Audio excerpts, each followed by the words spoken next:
The first person to reside here in what is now the city of Lebanon was a dead man, yeah.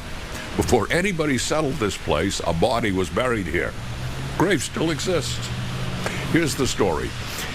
In colonial days, a couple of men came up from Connecticut to what is now the town of Haverhill, north of here. They were there to do a survey. John Petty and his friend and workmate Michael Johnston spent the winter of 1761-1762 in a camp by the Connecticut River making maps.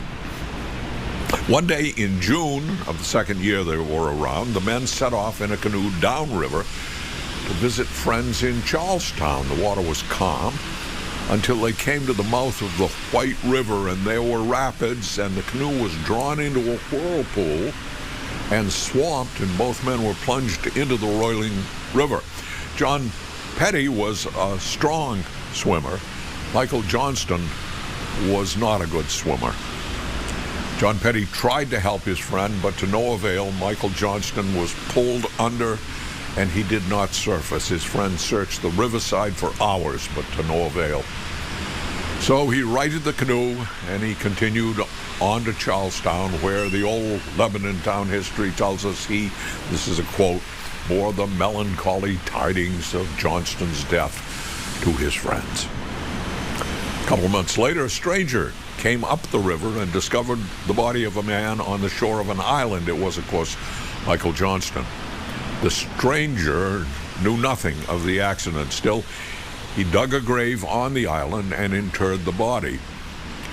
Colonel Charles Johnston, the dead man's brother, later came upriver and was among the very first settlers in Haverhill. He was also, not incidentally, the hero, or a hero, of the Battle of Bennington.